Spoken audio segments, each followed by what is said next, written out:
Carquefou, elle n'est toujours pas jugée. Elle a des enfants qui ont été placés.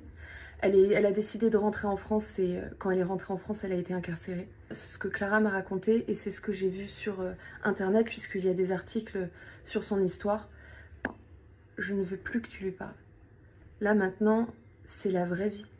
Tu rentres à la maison, tu coupes les ponts avec ces gens. Je sais qu'ils ont été là, que vous avez vécu une histoire, qu'il y avait un truc, etc. Mais stop là, Clara.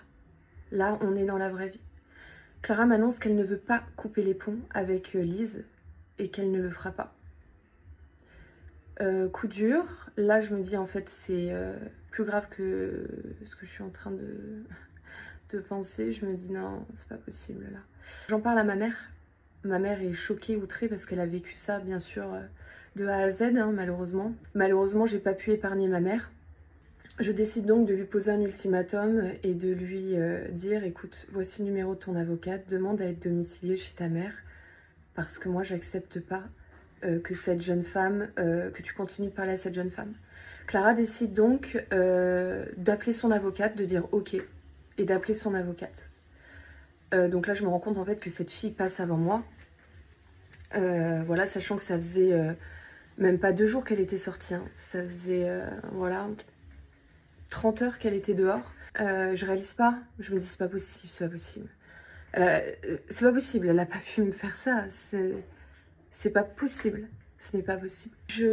Ma mère discute avec Clara pendant 1 heure, dehors, elle revient 1 heure après, elle me dit j'ai compris, je vais couper les ponts avec cette fille, c'est toi la femme de ma vie, je veux plus rester en contact avec elle. Moi je vous avoue que je suis un peu sonnée parce que je me suis dit les 2 conversations que j'ai eues avec elle, j'ai essayé de lui faire comprendre par A plus B en étant très mature, en ayant une discussion calme, pas en étant complètement hystéro et en essayant voilà, enfin, en hurlant etc. J'ai été très calme.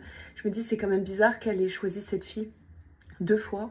Il faut qu'elle ait une discussion avec ma mère pour qu'elle me dise non en fait je m'en fous d'elle et c'est toi la femme de ma vie. Le soir arrive, ma mère nous fait à manger, etc. Je décide d'avoir une discussion de 3h30 avec Clara dehors. Donc il était ouais 22h jusqu'à 1h du matin. Je lui dis écoute, je veux juste que tu me dises la vérité. Là je comprends qu'il s'est passé quelque chose avec cette fille et je pense que tu me dois bien ça, tu me dois bien la vérité.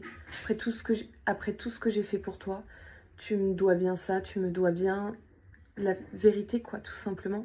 Et voilà, pendant 3 heures, j'essaie de lui tirer les verres du nez. Pendant 3 heures, elle ment, elle pleure, elle me dit qu'elle se sent vide, qu'elle est triste, qu'elle est... La prison,